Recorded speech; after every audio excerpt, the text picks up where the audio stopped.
Welcome to Carbon Clarity, the podcast for the carbon curious. I'm your host, Kev Cooling.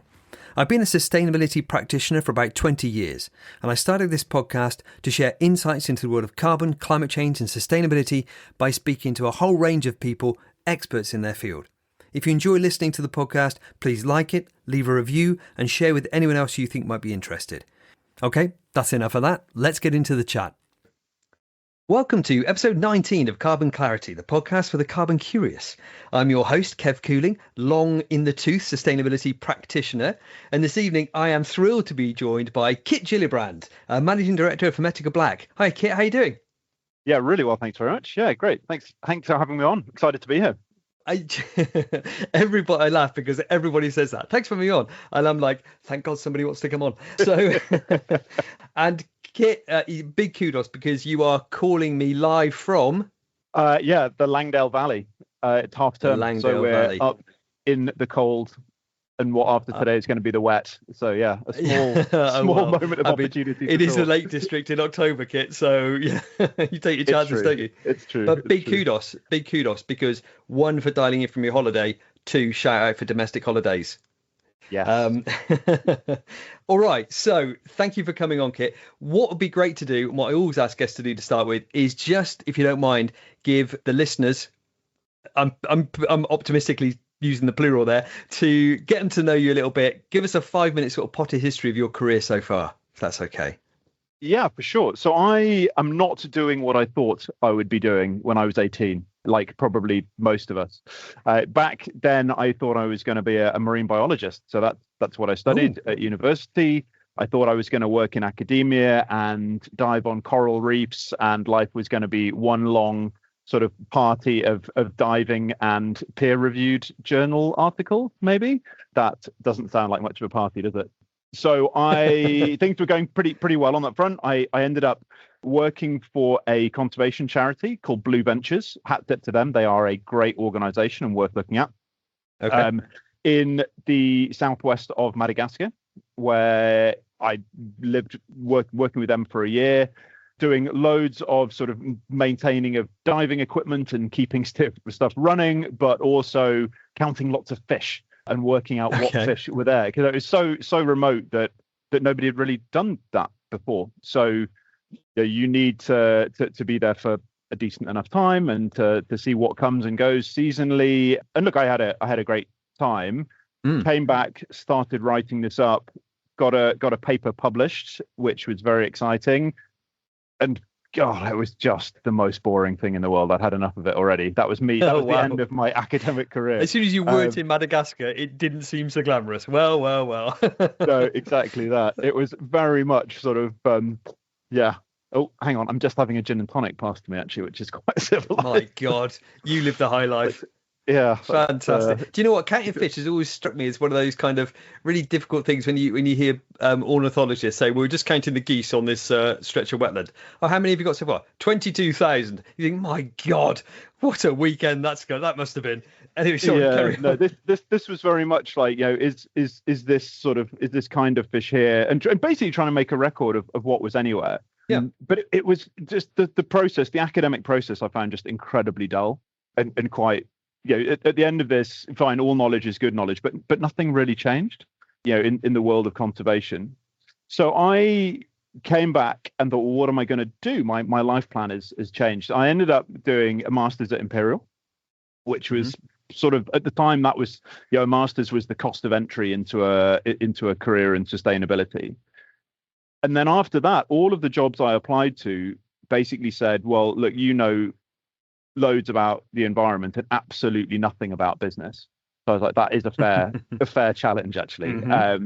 So ended up on a general graduate management consulting scheme at Deloitte, where I sort of languished for 18 months of learning how to format PowerPoint slides and wear cufflinks and that sort of stuff. And actually, to be more serious, exactly. To be more serious for 2 seconds, actually learning how businesses work, right? So worked with a load of really interesting businesses, learned how to work, which is an important skill at that age. But ultimately, it wasn't what I wanted to do. So I moved to a smallish company called Upstream who were just in the process of being bought by Jones Lang LaSalle. So very much focused on sort of real estate sustainability. And again, at the time, that was very much, sort of how are people reporting? How are they trying to get their heads around what sustainability means in a multi-billion-pound real estate portfolio? Quite a lot of report writing, not a lot of feeling that stuff was getting done. Again, constant theme. So moved to what was Davis Langdon. Again, just being bought by AECOM at the time, and this is where you and I met, right? So my job in that period was to work out whether AECOM in the UK was going to do what AECOM in the US did at the time, which was lots and lots of energy performance contracting. So using third-party funding to deliver guaranteed savings in big portfolios, big area environments. Answer to that was you could do that, but despite your and my best efforts, I think you can't really grow that sort of capability organically. You need to buy someone. And that got a no as a decision. So suddenly I was sort of finding myself saying, well, here I am working for this enormous company with all this opportunity to do stuff. But what is my job? What am I going to do? So I started working with typically private equity funds at the time, who were looking to fund energy efficiency projects. Sort of performance contracting was a big thing at the time, and people were going to places like some early projects we sort of did due diligence on and got over the line were things like replacing all of the lighting in NCP car parks with LEDs. So good benefits on energy and savings and so forth, but also a really important bump in terms of the lit environment in those places and what that feels like for someone going there at night and so forth. And was that more or less interesting than counting fish? NCP car parks, out of interest. You can't take the consultant out of me, so there's probably a Boston Matrix in here somewhere of like lifestyle lived during period and impact on saving. Right. I'd say the two things live at opposite corners of that matrix. Probably do. So NCP car park lighting was not the lifestyle, but there was a really tangible important though, right? effect. I mean, that's an important piece of work, definitely, for sure. Yeah, exactly right. So I think after a couple of years of doing, I'm slowly getting around to what it is that Hermetica Black does. That's all right. Briefly, I sort of came to realize that the thing that makes me tick in a work context is delivering projects, right? So I really like the idea of taking something that may or may not be a good idea, pushing it through a sort of a cycle of, well, is it even feasible? It's engineers who know things about actual engineering, like you, tell me whether or not there's a sort of a technical solution. And then we take that and go, okay, great, but how is that going to work? Who's going to have a contract? And what's that contract going to say? And what happens if it all goes wrong? And how do we get to a point where someone can put 10, 20, 30, 100 million pounds into this project? Yeah. Now that really was how HB Hermetica Black was born. So we are and have been since 2013 when we started. We're a development. It's 2013 now. Wow. Okay. I know, right? Brilliant. And like lots of startups, we spent a bit of time in the beginning throwing a lot of mud at the wall to see what might stick, and then realized it's probably the thing that we thought it might be anyway. So surprise. So everything we do now is about projects, right? So getting a project through a development cycle so that someone can invest in it, and then afterwards making sure that it's appropriately managed. So the asset and the contract are doing what they're meant to be doing, and if it's not, then there's a process of saying, well, is that because somebody's underperforming, or is it just because actually the environment's different or policies changed? And if that is the case, what are we going to do about it? And how does everyone work? And these contracts are 15, 20, 25 years long. Right. Yeah. So some of those early contracts that we due diligence we're only now coming to the end of. And weirdly, it feels quite strange at the time. I thought, well, there's no way I'm going to be involved in the back end of this project, but we are, right? I mean, we've been working with some of these clients for that long, and actually, it's quite nice to go, well, that did exactly what it was meant to be doing, and there was some bumps along the road, but actually, everyone's broadly pretty happy with how this has worked, and Now what are we going to do? So and living with the project for that long, you get to see kind of the intended outcome and the actual outcome, and you kind of have a real story there. And that life cycle is something that not all that many people see, to be honest. You got the engineers or whatever, they're involved at the start, but they don't live with the project for that length of time, probably. And so I bet that's an interesting insight, isn't it? So you can kind of, it's something more tangible to carry into the next project, right? You could take that learning with you. Yeah, it is, and that the sort of the asset management side of life is really important to us because it helps us inform what we're developing. So yes. it's so easy to say, well, this is what a project should look like, but if you haven't ever been at the business end of, but these are the problems that can and do happen in operation, and there are endless problems in operation, of course there are. But how you make sure that doesn't happen again on the next one, or how you might vary a contract, or how you might deal with the people. And at the end of the day, it's all about people, finding the right people to do the right thing. How are you going to know what to do? So that's you. That is, I would say it's me, but it's not just me. It's the team at HD, right? So there are 25 of us now, and that has been another change of learning to manage people and so forth. But yeah, it's not me. It's like that's what the team does. Yep. And just thinking about the kinds of projects you're involved with, you're kind of heavily into the kind of sustainability projects of various forms. Just talk us through the kinds of projects that Hermetica Black gets involved with. Yeah, sure. So every project we touch is energy related, energy carbon related. Okay. So particularly in sort of long-term energy infrastructure, and generally we work for three main kinds of client. So those are the sort of people I've just been talking about. So the people who are energy investors. So energy is their asset class. They're looking to deploy either private or publicly listed funds into energy projects, typically in someone else's portfolio or someone else's building, to create a benefit within that environment. The second group of people is real estate folks, so owners, investors, developers, managers. Obviously their energy is not their core asset, but if the energy doesn't work, their core asset falls over pretty quickly. Right. Yep. And again, some of the types of projects we do in that kind of world is more and more, and I'm sure we'll come on to this, but more and more people are required for planning purposes. You've got to have some form of communal district heating scheme, be it on your own development or connected to someone else, etc.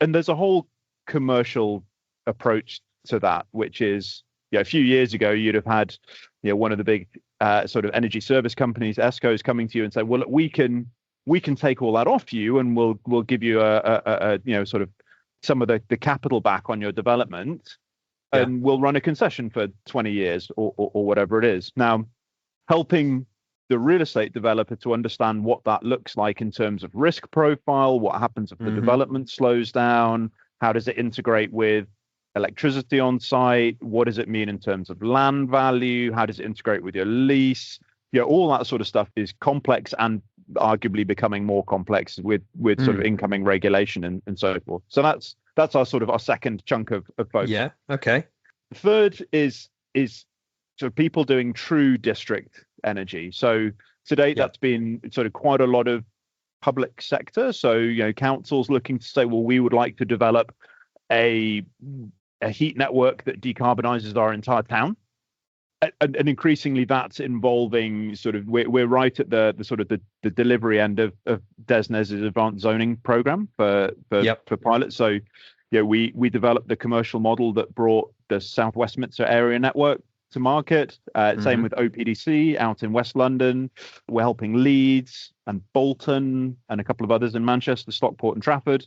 So, these sort of huge projects which are looking to install new utilities across a city, right? So we're not talking about here's a few thousand, new homes. We're talking about how do you decarbonize Trafford? I mean, that's quite. That's some question, isn't it? Just drop that one on the table and leave the consultants to think about it for a minute or two. I mean, that's huge, isn't it? Okay, So, out of interest, the real estate funds that you're talking about, so those guys who are doing real estate developments and they're being required to, so there's certainly a lot of cases, isn't there, where buildings are developed in an area, particularly in cities like, Bristol is one I can think of off the top of my head, where they're required to either connect to the district heating network or be ready to connect to it once the district heating network comes online.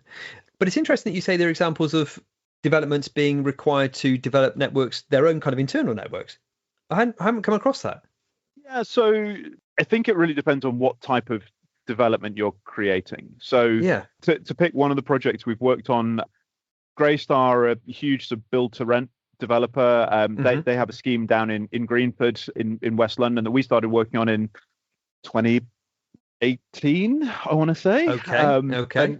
And that's a 9-block development that will ultimately have thousands of new homes, commercial space, etc.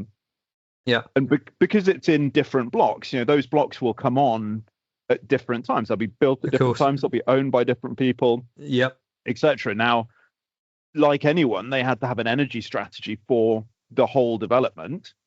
For planning. And they were for planning, but also for their own sort of development model, right? Like how are these blocks as they come on? How are we going to get heat into them? How are we going to get power into them? What are they going to look like? We know vaguely what sort of use there is, but we don't know exactly yet. So how does the infrastructure to support that work? And again, so it goes back to the long-term partnership thing. So we sort of help them with what their strategy was going to be, which is to say, well, actually, if there's all this development risk that sits with us, irrespective of delivery model, why don't we just own this company that's going to develop the heat assets ourselves? And then when everything's fully developed and done, and there's a known load and a known performance, then maybe we'll sell it. Or actually, maybe we'll say, well, we don't want to make money off heat, so we'll just make all the tariffs, cover the costs, and that means that we get the cheapest possible tenancy rates or whatever it is. That time will come, and they can make that decision. And now they're going to be subject to sort of the incoming regs. So we continue to work with them on that and how that whole world works for them. So it's a very different picture if you're looking at an individual building versus a bigger master plan covering lots of different things. And you do work down to that kind of individual building scale, do you? You do kind of projects like that, or do you mostly do bigger stuff? So, I mean, let's be clear that the individual building on those is, sort of 300 residential units, sort of, all stacked on top of each other. Right. So it's not, we don't do a lot with we don't do anything with individual homeowners, but we do a load with, with people who are developing areas where parts of that will be new homes, not necessarily high density. It might be a lab space. It might be whatever. So and people tend to use us where the schemes are bigger and more sort of master plan level rather than sort of right down to. But yes, we've worked. You mentioned the Bristol network. We sort of helped the original developer to negotiate their contract with Bristol Heat Network Limited. So the sort of the new owner of what was council owned, and happy to see that got flagged for an RACS award last week, which is always nice. Nice to see. You have to break out your dinner jacket. Sadly not. No, I hate wearing the dinner jacket. I really do. Thank you for putting it on this evening. I mean, obviously the listeners can't see, but you're very dapper. It keeps me warm in the cold. Yeah. So a couple of questions there, really. So the first question, I think, is you mentioned some numbers before, and back in episode 16, I had Andrew Cripps on talking about distributed networks, and the sums. Some of the sums he's talking about are eye-watering sums that are involved there. So where is that money coming from? So if you're a real estate person, I mean that feels like it's a significant over and above cost to kind of developing in a I'm using air quotes traditional kind of way without your own heat network and everything. So presumably that money's coming from somewhere, and is the land value able to take that, or where does that come from? Yeah, so that's suddenly we're not in an hour-long conversation. We're in a 7-day. He says massively simplifying an incredibly complex topic. If you just give me that, just a 30-second answer would be great, Kit. Yeah, sure, okay. So I think the answer is, for the right kind of new development, it's actually, that's the easiest thing you can get a district heating scheme into, because the thing you're comparing district heating with is having individual generating plant at a building level or even a unit level, right? So you can make a direct business case that says, I do not have to put in whatever air source heat pumps because I can centralize the plant, and broadly speaking, the cost of the buried pipe work is offset by not needing, quite so much generating capacity and so forth. The thing that makes district heating development cost eye-watering is when you're trying to retrofit it into a city that already has buried utilities and so forth. So some of the numbers that are coming out of the AZP, the Advanced Zoning Program, you're talking fairly comfortably into the £500 million and up cost to retrofit a city.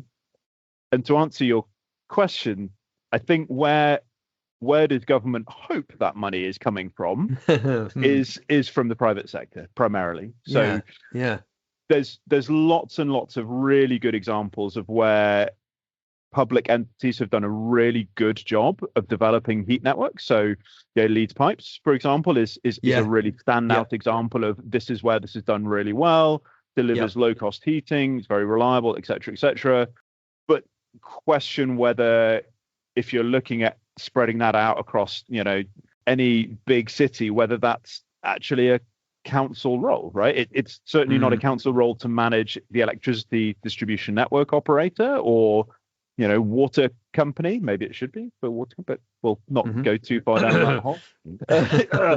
So I think the look and feel of that at the moment is very much the procurements are going out to try and appoint private developers who will then be willing to sink development cost at risk within some limits into saying, well, what is possible?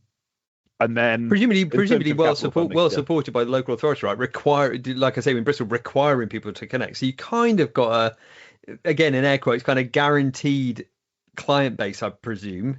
Yes, but no. I think not as guaranteed as the network developers would like it to be. Right, sure. But there is. You're right. There's in areas where this is meaningfully happening. There's a friendly planning policy for sure. Yeah. And there's been a lot of consultation around what the sort of the rights of an appointed zone developer would be. So that effectively would go quite far towards having a monopoly right in an area. Yeah. So that. And that will be sort of followed up with a sort of a requirement of some kind to connect. Now, unfortunately, we're all waiting quite sort of bated breath for the outcome of some consultations on just how far that requirement will. I think Andrew might have mentioned this. Yes. Yeah, and it's a very fair question from the heat network sort of large scale developer market, saying, how do we put all this money in the ground if we can't be sure the demand is there? Yeah. Policy is one half of that. Energy pricing is another. The current spark spread between gas and electricity is not making life easier.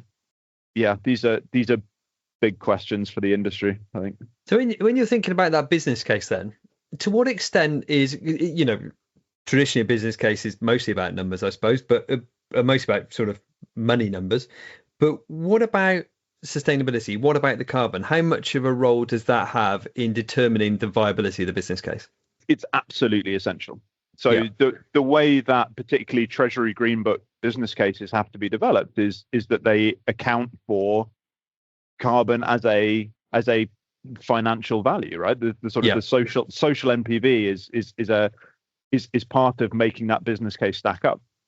So if we're supporting a hospital, thinking about whether or not they should connect to a network, for example, or even if they're not thinking about connecting to a network, if they're just thinking about, can we replace our existing gas boilers with air source heat pumps or something like that?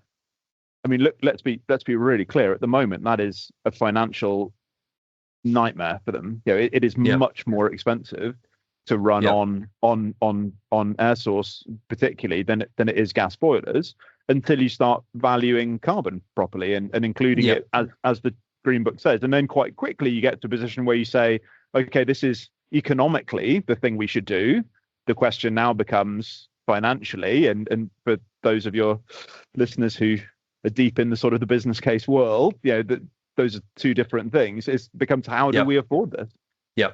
And this, things like the withdrawal of the PSDS scheme have not. So it's a public sector decarbonisation scheme. Yeah. Yeah, exactly. So effectively, sort of good chunks of very low cost or free money, grant money, I should say, rather than free money, perhaps. Grant money, correct? To support people like NHS trusts in decarbonising their estates, getting off sort of technology which don't improve local air quality, et cetera, et cetera, et cetera. So that how do we afford this is becoming a bit of a crux point at the moment. Yeah, I think probably there are lots of people out there, I'm sure, who don't realise the Green Book is there and what it does for those kinds of investments, because it really does kind of funny enough, I was chatting to my guest last time and saying that it's always been really difficult to quantify the value of sustainability. If you're doing a project, it's hard to actually kind of make that really tangible for people. But now it's become much easier. And with the Green Book, particularly for those schemes, you really can just it literally just sits side by side with all the other costs and benefits that you're going to assessing in your business case, right? So it makes it so much easier. And what's been the impact of the withdrawal of the PSDS? I mean, I've seen it in the company that I work with, but there was massive scrabble because the timescales are tight. There was a big pot of money. Everyone wanted some of it. And it was a decent pot. I mean, the first round particularly was a decent pot. Was it? The second round was much, much smaller, wasn't it? Is that right? But what's been the effect? Presumably that means lots of projects aren't coming forward. Yeah, a big pause, I think, is where people are at. But quite geography specific, right? So if you really are lucky enough to be in Manchester or one of the devolved sort of mayoral entities, they have devolved power to deploy funding through sort of different funds. So that's and look, it's not an endless pot of money, but that opportunity does still exist. Will be heavily contested. Okay. So that's, of course, that's great for others.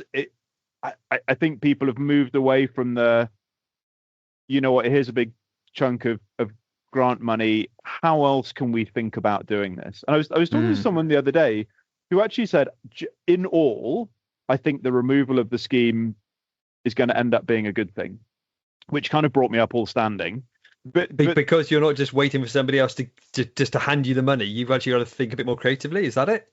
It was more that what they saw happening within their organization was people prioritizing measures that were going to be the best for getting grant money and not necessarily the best for the institution in the longer term. So it might be, what, we want to do this really easy to do thing at the expense of doing the slightly harder but long term much more beneficial thing. And I think, I hope that ends up being the case, and that people will now sort of use the right tools to go, what is it that we really prioritize, and how do we take into account of all the savings? How do we deal with the wider issues that aren't necessarily money issues, like development of local supply chains and so forth? Yep. But without having to chase a timeline for free cash. So I think that the thing that will bridge those gaps is the availability of funding from third parties, which can be deployed in a way that doesn't impact people's balance sheets. And that's a really, again, we're getting into more 7-day conversations, okay. and also potentially things that you can accuse me of not being as interesting as fish counting on either. Okay, let's just park that balance sheet, fish counting. Yep, go. Right. Okay. But yeah, the sort of, I think for a lot of people, and particularly those who could apply for PSDS, their procurement would look something like, okay, we want a delivery contractor to come in and put a scheme together, and we want you to bring private finance. We'd really like that to be off balance sheet. And that was all fine, except that the cost of finance was being compared against free grant money. And there's no way that private finance beats grant money in any situation. No, there is no situation where that works. Okay. I'm interested also in your point about local supply chain. So I was going to ask you what sort of projects are kind of hot right at the moment. What, I mean, maybe when PSDS was around, it was something different. I don't know. What sort of projects are hot at the moment? And again, a conversation I had on previous shows is about the availability of kind of skills and stuff. And maybe is that what you're talking about with those local supply chains, kind of gearing up the local industry to actually be able to deliver this stuff? Yeah, it is. So, we mentioned, that sort of early days, sort of relamping stuff with LED. At the time that was very cutting edge. But now LEDs are pretty tedious, right? I mean, everyone does them. It's sort of part of the standard. Very sedate. Nobody gets excited about it. So what we see now is those sort of projects being multi-measure, complex, sort of lots of things interacting, needing to anticipate university environments where honestly it's uncertain what the future of university teaching is, be it blending of online or in person, or how much is student accommodation, and that if you ask a university to set its operations in stone for 20 years, you can't even begin to have a contract discussion, let alone a money discussion. So so creating partnerships which start to say, look, we don't know what's going to happen in the next 20 years, but let's lay down some ground rules about how changes will be dealt with, and we're here to help you navigate this, but we're not doing it all at our risk. I'm speaking as if I'm a private sector developer in this context. Let's work out how this works best between us, and how we eat this enormous elephant of a problem of lots and lots and lots and lots and lots of money is required to deal with estates which are typically many years old, running on plant that can't stop because it's a live environment, and so forth. So I think there aren't many companies, full stop, who can do that sort of work on a delivery level. There aren't many of those companies which can meaningfully pull in sort of local supply chain to say, well, actually what matters is being able to get someone with a spanner there in 20 minutes rather than 3 hours. And also if you're that sort of forever institution, you've got, and this goes for, be it trusts or universities or particularly local authorities, knowing that you are working to the benefit of your local community is really important. One of the things I've been most impressed with over the last year is how I mentioned we're working with 3 of the Greater Manchester authorities at the moment on AZP. So GMCA as the sort of the combined authority has been really impressive in terms of making it very clear that for them social value is a team sport, right? So you can't just say to people you're contracting to do something, give us however many apprenticeships in any given year. Well, you can. It doesn't do very much. Whereas if you say, look, we are contracting a 20, 30, 40 year contract to change how utilities in the city are going to be run, and we're also, as a combined authority and all of the individual councils, we have good links into the educational facilities. We want to build skills through those. We want to incubate local companies.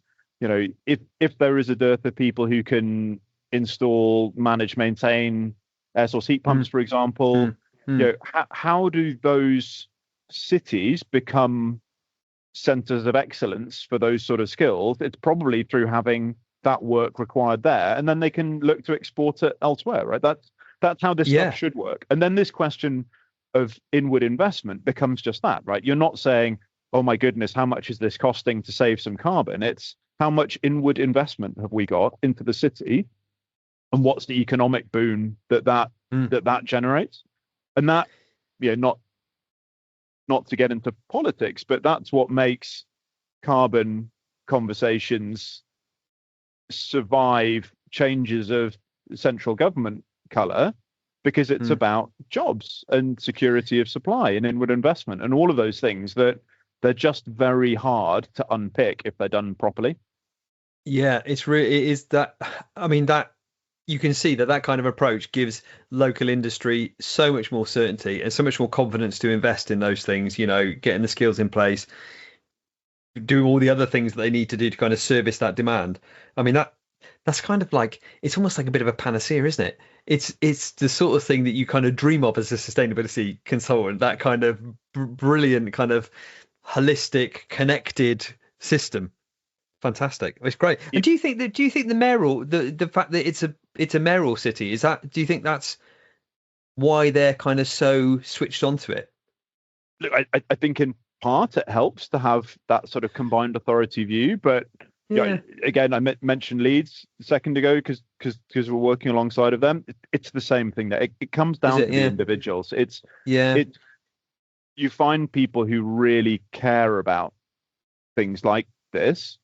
Brilliant. And you help them to make the story, and then off it goes. Now, I think maybe it does help with the sort of the mayoral situation, and particularly the sort of the collaboration between those two, between all of those councils. And look, let's not be naive, right? That collaboration is not always perfect, but certainly having a combined authority working to try and create that sort of picture is important. So thinking about another thing that struck me about kind of local authorities particularly, but not exclusively. Of course, they've got a whole raft of responsibilities for the area that they're overseeing, and I wondered, because I noticed that you, Hermetica Black, don't only do kind of, I mean, you said all the projects touch energy in some way, but I noticed there was some waste. You mentioned waste on your website, you mentioned water projects on your website. I was just wondering, do you get involved in any projects that are a bit more unusual? Like, I don't know, any kind of adaptation stuff or any stuff that kind of involves nature? Or because when I was thinking water, I was thinking maybe there's something about nature there. Or waste. For the waste, is it like waste incineration that you're talking about? Or what is that? What sort of do those things look like?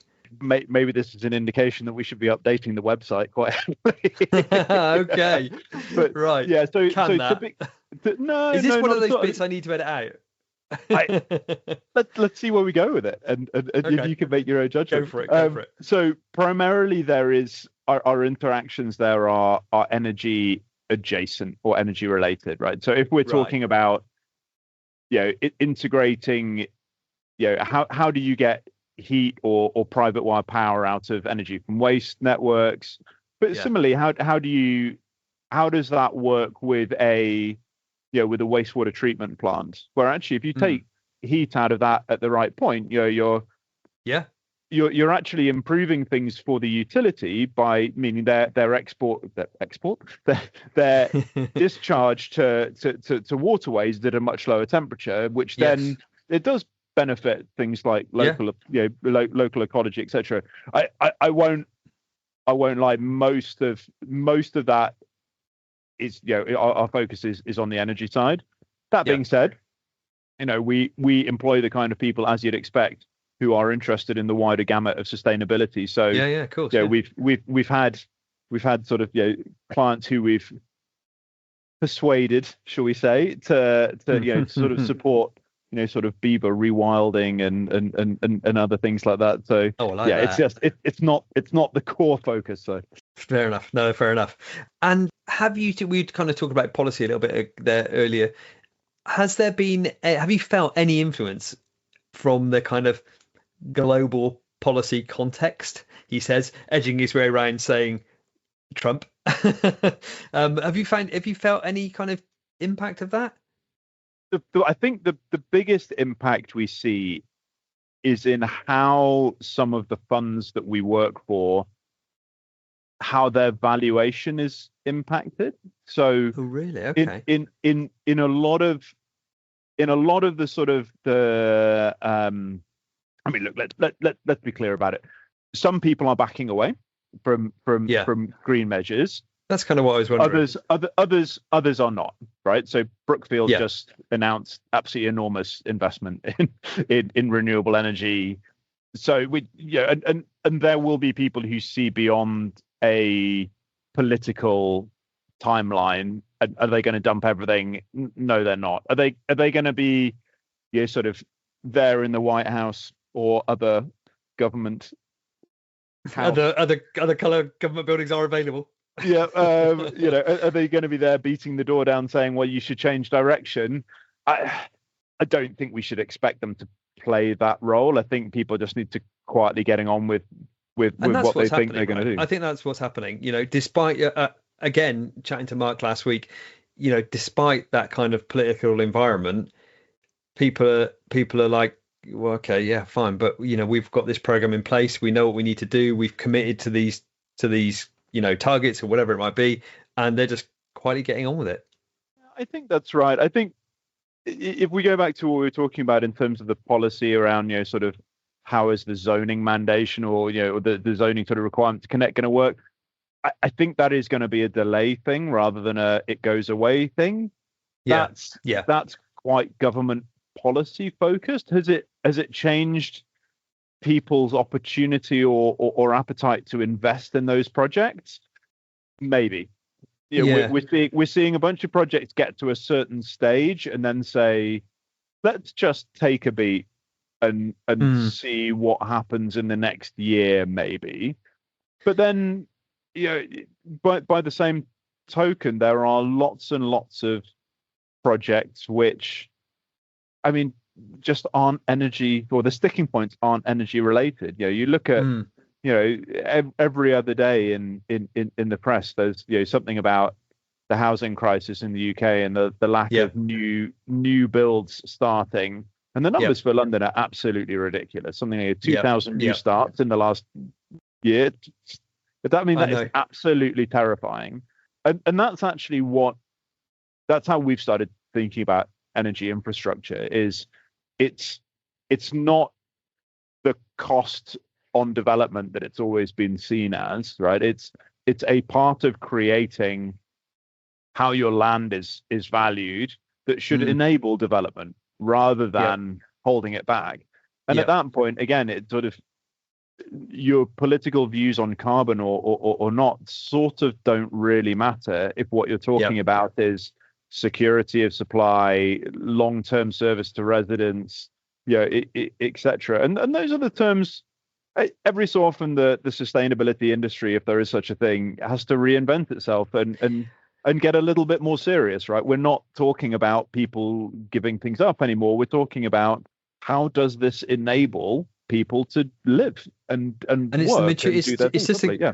It's indicative of the maturity, isn't it, of sustainability at last. It's kind of getting to a point where it can articulate the other benefits of those things. It doesn't just have to keep beating the kind of carbon drum or whatever, yes, of course, that is important, fundamentally important. But at the same time, you can be talking about all those other things, developing local industry, creating jobs, et cetera, et cetera. So suddenly it's a much more nuanced conversation and a much more powerful one, probably, than just carbon on its own.